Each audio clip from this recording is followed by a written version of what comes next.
প্রায় এক দশক আগে ব্রিটেনের তৎকালীন চ্যান্সেলর জর্জ অসবর্ন একটি বিশেষ সঞ্চয় প্রকল্প চালু করেন যার নাম ছিল লাইফ টাইম আইসা।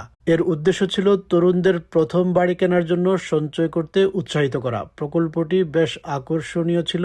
40 বছরের কম বয়সী যে কেউ বছরে সর্বোচ্চ 4,000 পাউন্ড সঞ্চয় করতে পারতেন, আর সরকার সেই অর্থের উপর 25% বোনাস দিত।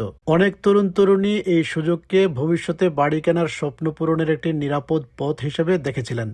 2017 সাল থেকে হাজার হাজার মানুষ এই অ্যাকাউন্টে অর্থ জমাতে শুরু করেন। তাদের মধ্যে ছিলেন ফ্রেজার, সোফি ও ক্যালভিনের মতো ফার্স্ট টাইম বায়াররাও। কিন্তু সময়ের সঙ্গে সঙ্গে একটি বড় সমস্যার সামনে আসে। লাইফ টাইম আইসার নিয়ম অনুযায়ী এই সঞ্চয় ব্যবহার করে কেবল 450,000 পাউন্ড বা তার কম মূল্যের প্রপার্টি কেনা যাবে। যখন এই সীমা নির্ধারণ করা হয়েছিল তখন হয়তো তা বাস্তবসম্মত ছিল, কিন্তু বছর বছর বিশেষ করে লন্ডনে বাড়ির দাম এত বেড়েছে যে অনেক ক্ষেত্রে 450,000-এ বাড়ি কেনা যাচ্ছে না।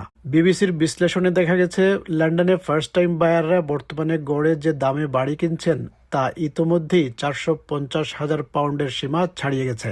দেশের অন্যান্য অঞ্চলে এখনও গড় বাড়ির দাম এই সীমার নিচে থাকলেও লন্ডনের পরিস্থিতি সম্পূর্ণ ভিন্ন।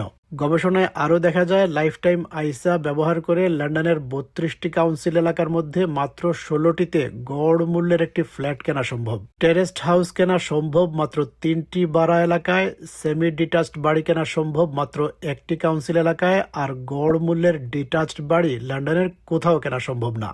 ফলে অনেক তরুণকে তাদের স্বপ্নের বাড়ির পরিকল্পনা বদলাতে হচ্ছে। কেউ ছোট বাড়ি খুঁজছেন, কেউ শহরের কেন্দ্র থেকে অনেক দূরে চলে যেতে বাধ্য হচ্ছেন, আবার কেউ পুরো পরিকল্পনাই বাতিল করছেন। ফ্রেজার জানান তিনি 2017 সালের দিকে প্রথম বাড়ি কেনার লক্ষ্য নিয়ে লাইফ টাইম আইসাতে সঞ্চয় শুরু করেছিলেন। কোভিড মহামারীর সময় তিনি অন্য একটি সঞ্চয় হিসাব থেকে অর্থ সরিয়ে এই অ্যাকাউন্টে রাখেন, কারণ তিনি মনে করেছিলেন এটি সবচেয়ে নিরাপদ ও বুদ্ধিমান সিদ্ধান্ত। পরে তিনি ও তার সঙ্গী যখন লন্ডনে একটি 2 বেডরুমের ফ্ল্যাট খুঁজতে শুরু করেন তখন দ্রুত বুঝতে পারেন 450,000 পাউন্ডের সীমার মধ্যে উপযুক্ত প্রপার্টি পাওয়া অসম্ভব। তাদের প্রত্যাশা কমাতে হয় এবং আরও দূরের এলাকায় বাড়ির খোঁজ শুরু করতে হয়। শেষ পর্যন্ত ফ্রেজারকে তার সঞ্চয় ভেঙে অর্থ তুলতে হয়, কিন্তু এতে তাকে প্রায় 3,500 পাউন্ড লোকসান গুনতে হয়, কারণ লাইফ টাইম আইসা থেকে নির্ধারিত নিয়মের বাইরে অর্থ উত্তোলন করলে 25% জরিমানা দিতে হয়, যা শুধু সরকারের পক্ষ থেকে দেয়া বোনাসই নয়, নিজের সঞ্চয়েরও একটি অংশ কেটে যায়। অন্যদিকে ক্যালভিন এখনও বাড়ি কেনার স্বপ্ন দেখছেন, তবে তিনি বলছেন তার লাইফ টাইম আইসা এখন যেন অনিশ্চয়তার মধ্যে আটকে আছে। তিনি রিটায়ারমেন্টে যাওয়া পর্যন্ত অর্থ সেখানে ফেলে রাখতে চান না, আবার অর্থ উত্তোলন করলেও জরিমানা গুনতে হবে। তাই তিনি মনে করেন অন্তত এমন ব্যবস্থা থাকা উচিত কেউ অর্থ উত্তোলন করে নিলে পুরো সঞ্চয়ের ওপর জরিমানা না দিতে হয়। এই তরুণদের অভিযোগ, বর্তমান ব্যবস্থা অনেককে হয় লন্ডন ছেড়ে অন্যত্র চলে যেতে বাধ্য করছে, নয়তো সঞ্চয় ভেঙে আর্থিক ক্ষতি মেনে নিতে বাধ্য করছে। অথচ লন্ডনেই দেশের সবচেয়ে বেশি চাকরি ও সুযোগ সুবিধা রয়েছে। তাদের মতে যদি পর্যাপ্ত প্রমাণ পাওয়া যায় যে এই প্রকল্পটি অনেক মানুষের জন্য কার্যকর হচ্ছে না, তাহলে সরকারকে এর নিয়ম পরিবর্তন করে বাস্তবতার সঙ্গে সামঞ্জস্যপূর্ণ করতে হবে। I started saving into the Lifetime ISA around 2017 with the intention of using it to buy the first property. I started to save into Lifetime ISA about almost 2 years ago. My goal is to buy a house before the age of 30. During COVID, I'd moved my savings over from another account, thinking that that was the most sensible and safe place to put the money.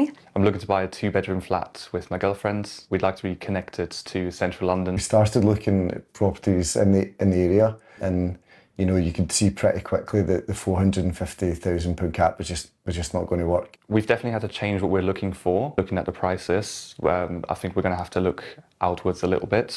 It is a little bit frustrating.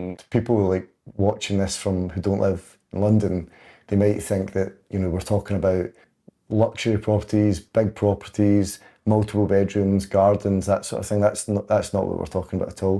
We're talking about 1 and 2 bedroom flats that cost significantly more than 450k. I withdrew my money for our purchase of our flat, and I ended up losing around £3,500. And I think I had about 50k or something in that LISA.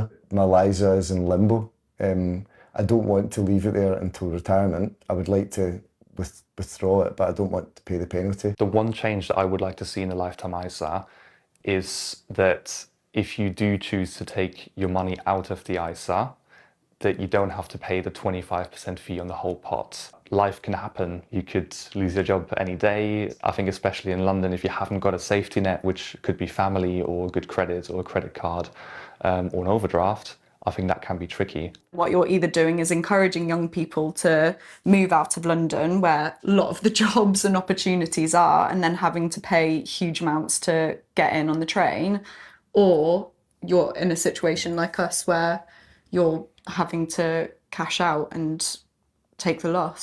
If it's not helping people and you've got lots of evidence that it's not helping people, then they should just do something to fix it. এদিকে সরকার বলছে তারা যত বেশি সম্ভব মানুষের জন্য বাড়ির মালিক হওয়ার সুযোগ তৈরি করতে প্রতিশ্রুতিবদ্ধ। সরকারের দাবি, বাড়ি নির্মাণের প্ল্যানিং সিস্টেম সংস্কার করা হয়েছে, সোশ্যাল হাউজিং ও কম মূল্যের বাড়ি নির্মাণে রেকর্ড ৩৯ বিলিয়ন পাউন্ড বিনিয়োগ করা হয়েছে এবং ডেভেলপারদের নতুন বাড়ি নির্মাণে উৎসাহ দেওয়া হচ্ছে। সরকার আরও জানিয়েছে তারা বর্তমানে একটি নতুন ধরনের সঞ্চয় প্রকল্প নিয়ে পরামর্শ করছে, যা বিশেষ করে লন্ডনের মানুষের জন্য প্রথম বাড়ি কেনার স্বপ্নকে আরও বাস্তবসম্মত করে তুলতে পারে। তবে সেই সুযোগ বাস্তবে কী পরিবর্তন আনবে তা জানতে এখনও কিছুটা সময় অপেক্ষা করতে হবে।